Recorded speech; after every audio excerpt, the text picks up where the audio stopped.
आज हम वो कथा कहने जा रहे हैं कि माता सुनैना जी कौशल्या जी से मुलाकात करने के लिए कौशल्या जी के शिविर में गई हुई थी।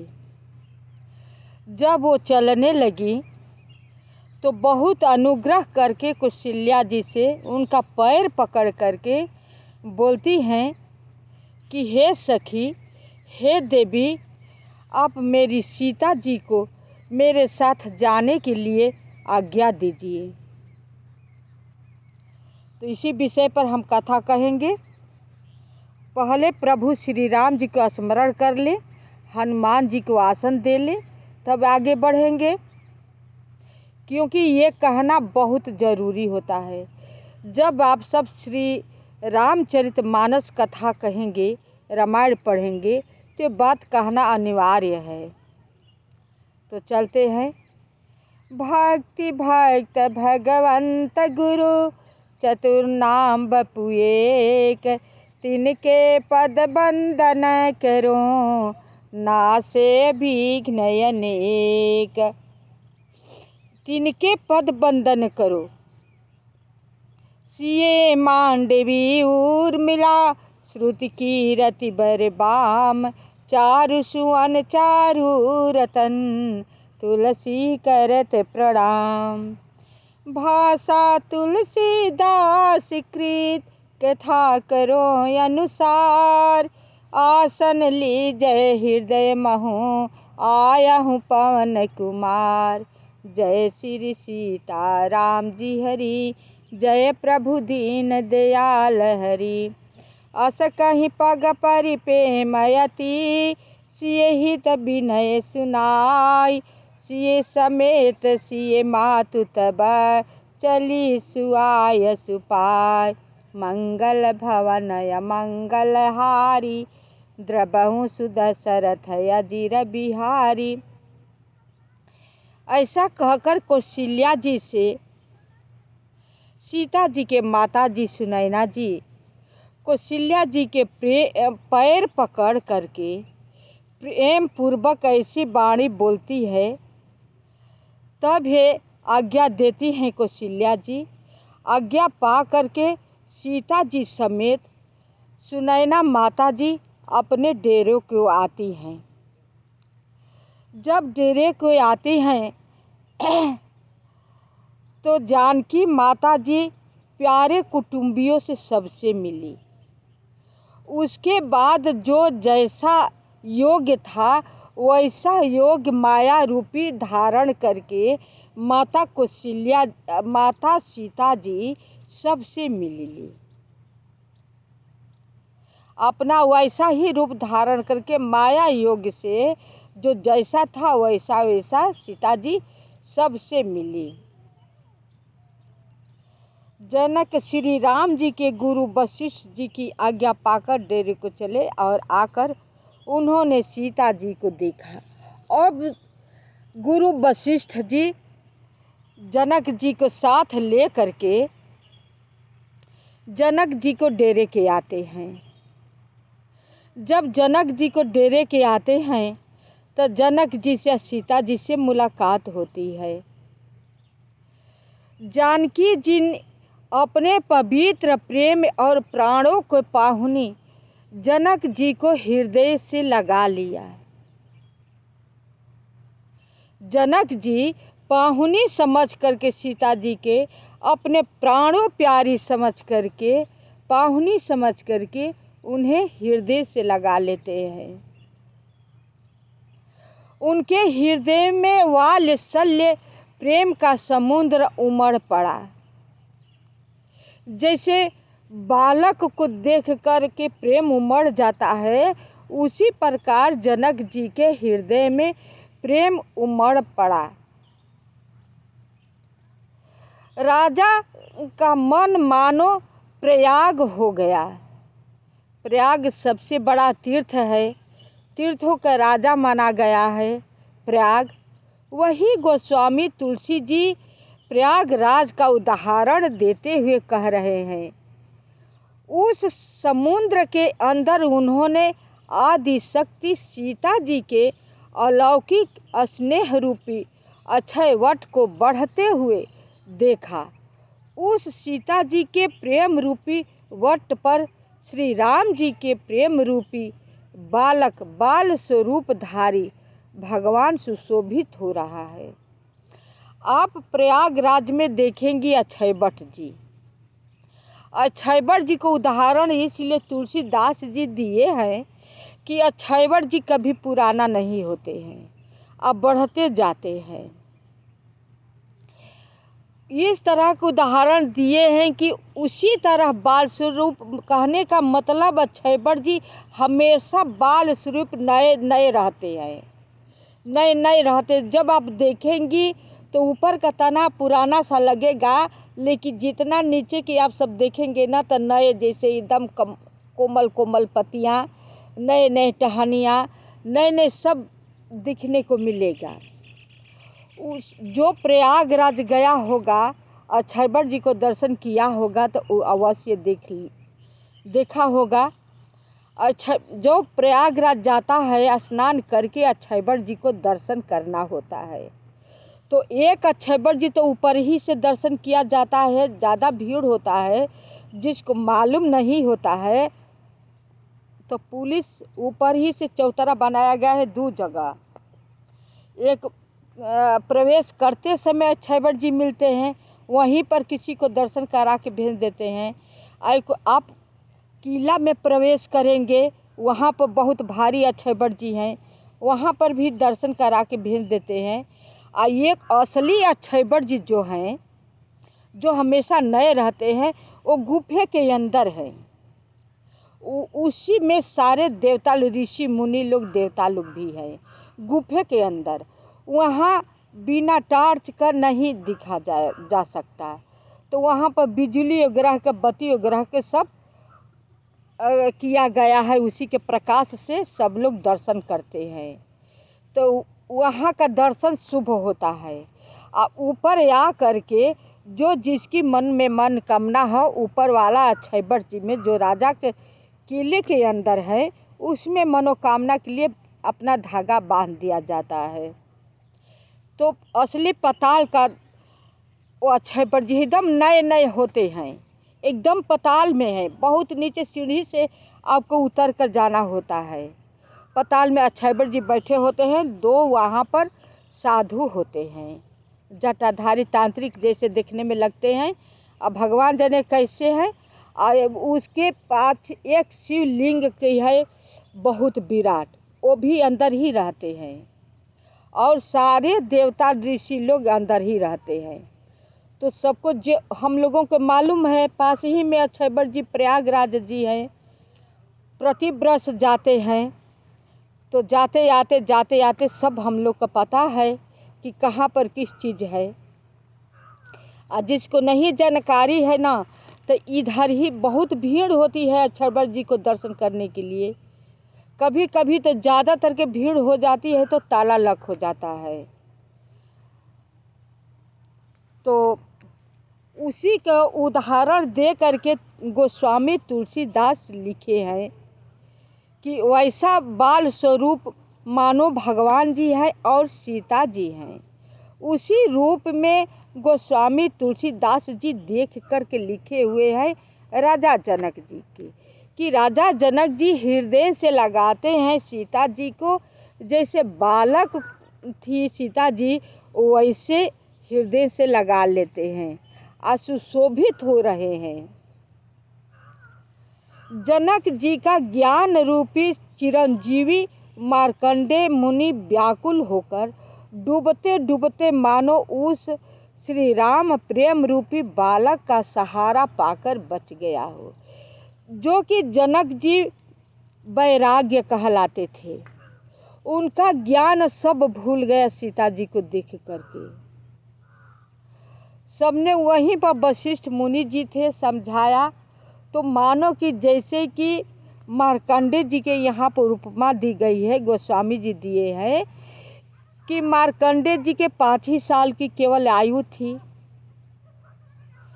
उन्होंने कोई बताया कि तुम शंकर जी के यहाँ जाओगे, पूजा करोगे तो तुम्हारी मृत्यु टल जाएगी, बढ़ जाएगी, यमराज तुम्हारे पास नहीं आएंगे। वही मार्कंडेय जी करते थे। जब उस दिन ले जाने के बारी आया तो मार्कंडेय जी शंकर जी के मंदिर में थे। जब यमराज को दूत छोटा सा बालक देखा ना तो भयभीत होकर के शंकर जी को लिंग को पकड़ लिए। ओम नमः शिवाय ओम नमः से जितने देख कर डरते थे उतने ही पूरे अखबार में जोर से पकड़ लिए। ओम नमः शिवाय करते रहे। अब यमराज कैसे शंकर जी के पास जाए। बोल रहे थे कि छोड़ दो शंकर जी के छोड़ दो, लेकिन जितने ही बालक डरते थे उनका रूप देखकर उतने शंकर जी को कस के दबा लेते थे। इतने में शंकर जी प्रकट हो गए, यमराज को हटा दिए। कहीं नहीं, ये मेरा शरण में है, ये मेरा शरण में जो आ जाता है तुम इन्हें नहीं ले जा सकते हो। यमराज जी बोले कि इनकी आयु पूरी हो गई है महाराज, इन्हें जाने दीजिए, बस इतना ही दिन के लिए ये आया था। बोले शंकर जी ठीक है, तुम्हारी कथन कहना सही है, पर ये मेरे शरण में है, मैं इसे नहीं जाने दूंगा। जो मेरे शरण में आता है उसे मैं नहीं जाने दूंगा, तुम यहाँ से चले जाओ। तब मार्कंडेय जी की आयु बढ़ा दी गई। यमराज जी लौट कर चले गए। उसी की उन्हीं को उपमा दे करके गोस्वामी तुलसीदास जी जनक जी को लिखे हैं कि जनक जी जैसे मार्कंडेय जी डूबते डूबते बच गए, उसी तरह प्रेम सागर में जनक जी डूबते डूबते बच गए। ऐसे सीता जी को नहीं छोड़ रहे थे, अपने हृदय से लगाए रखे थे। पिता माता के प्रेम के मारे सीता जी ऐसी विकल हो गई कि अपने को संभाल न सकी। सीता जी को भी वही दशा हो गई थी अपने माता पिता को देख करके कि अपने आप को सीता जी को संभालना मुश्किल हो गया। परंतु परम धैर्यवती पृथ्वी की कन्या सीता जी ने समय और सुंदर धर्म का विचार किया। लेकिन फिर भी तो गोस्वामी तुलसीदास जी कहते हैं कि ऐसी वैसी तो सीता जी थी नहीं। वो तो धरती कितनी धैर्यवान है, कितनी धर्मशील है कि इस पर नदियाँ, तालाब, पहाड़, पेड़ सब उगते हैं। मल मूत्र सब कुछ अच्छा बुरा होता है धरती पर, और सब सहन शक्ति करती हैं, कभी घबराती नहीं है। उसी तो उन्हीं की लड़की तो सीता जी हैं। सीता जी अपने आप को संभाल करके धैर्य धर करके अपना हट गई सीता जी। तो गोस्वामी जी पग पग पर न समझने वाले पुरुष को एक एक दूसरे के उदाहरण दे दे करके समझाए हैं कि इस तरह के मनुष्य ऐसे नहीं समझ पाएंगे तो ऐसे समझ लेंगे, ऐसे नहीं समझेंगे तो ऐसे समझ लेंगे। तो सीता जी कैसे संभली कि वो तो धरती माता की लड़की थी, बेटी थी, क्योंकि पृथ्वी से ही निकली थी। तेरी कीर्ति रूपी नदी देव नदी गंगा जी को भी जीत कर, जो एक ही ब्रह्मांड में बहती हैं, करोड़ों ब्रह्मांडों में बह चली हैं।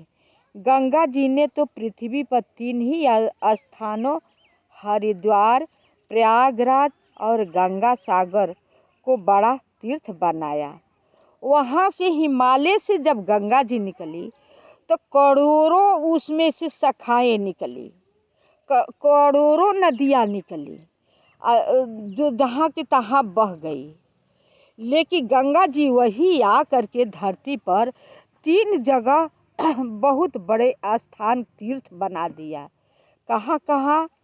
गंगा सागर, हरिद्वार और प्रयागराज। ये 3 जगह पर बड़ा स्थान तीर्थ स्थल बना दिया गंगा जी। और वैसे तो करोड़ों नदियाँ निकली। पिता जनक जी तो स्नेह से सच्ची सुंदर वाणी कही, परंतु अपनी बड़ाई सुन करके मानो संकोच वश में समा गई। जनक जी सीता जी को बड़ी बड़ाई, बहुत प्रकार से बड़ाई देते हैं, लेकिन अपनी बड़ाई, जो अच्छे लोग होते हैं तो अपनी बड़ाई सुन करके संकोच में होते हैं। बुरे लोग फूल जाते हैं, जिनकी पास बुद्धि कम है फूल के बुलबुले हो जाते हैं। तो सीता जी समा गई। पिता माता ने उन्हें फिर हृदय से लगा लिया। वो लोगों के सीता जी के हृदय से लगाने से संतोष नहीं हो रहा था और हित भरी सुंदर सीख और आशीष दी। जिसमें सीता जी को हित हो वो आशीर्वाद दिए। कहती न सिय सकुची मन माही, यहाँ बसब रजनी भल नाही। लखी रुख रानी जनायउ राऊ, हृदय सराहत सीलु सुभाऊ। सीता जी कुछ कहती नहीं है, परंतु मन में सकुचा रही हैं कि रात में सासुओं की सेवा छोड़कर यहाँ रहना अच्छा नहीं है। रानी सुनैना जी ने जानकी जी का रुख देखकर उनके मन की बात समझकर राजा जनक जी को जाना दिया। तब दोनों अपने हृदयों में सीता जी के शील और स्वभाव को सराहना करने लगे। जब रात का समय हो जाता है तो सीता जी सोचती है कि यहाँ अपने माता पिता के साथ रहना उचित नहीं है, क्योंकि अपने सासुओं की सेवा करना मेरा उचित परम धर्म है। मुझे अपने शिविर में जाना चाहिए जहाँ पर मेरी सास रहती हैं। ये सीता जी के रुख देख करके माता सीता जी को पहचान गई कि सीता जी जाना चाहती है अपने डेरे को। तो राजा जनक जी से बताया। तब राजा जनक जी और सुनैना जी सीता जी को बहुत सराहना करते हुए, बड़ाई देते हुए उनके अपने हृदय से लगा लेते हैं और उनके स्वभाव की बहुत तरह से सराहना करने लगते हैं। राजा रानी ने बार बार मिलकर और हृदय से लगाकर तथा सम्मान करके सीता जी को विदा किया। चतुर रानी समय पाकर राजा से सुंदर वाणी में भरत जी की दशा का वर्णन किया। रानी भी चतुर थी। सोने में सुगंध और समुद्र से निकली हुई सुधा में चंद्रमा के सार अमृत के समान भरत जी का व्यवहार सुनकर राजा प्रेम विह्वल होकर अपने प्रेमाश्रुओं के जल से भरे नेत्रों को मूंद लिया। वे भरत जी के प्रेम में मानो ध्यानस्थ हो गए। राजा जनक जी। माता सुनैना जी भरत जी को कहती हैं कि जैसे समुद्र से अमृत निकले, हीरे मोती निकले, लेकिन उससे अधिक ही भरत जी की उपमा दी गई। भरत जी का व्यवहार देखकर राजा जनक जी के आँखों से प्रेमाश्रु छलक पड़े, लेकिन उन्होंने अपने हाथों से अपने आँखों को बंद कर लिया। तो वैसे भरत जी हैं, आज तक से वैसा प्रेम कभी किसी ने सुना नहीं होगा और देखा नहीं होगा जो भरत जी का प्रेम है। और जो प्रभु श्री राम जी और सीता जी व्यवहार किए हैं वैसी न तो कोई नारी हुई और न राम जैसा कोई निभाने वाला बेटा होगा। जैसे कि अपने पिता को उन्होंने वचन को मान करके अपना कर्तव्य पूरा कर रहे हैं।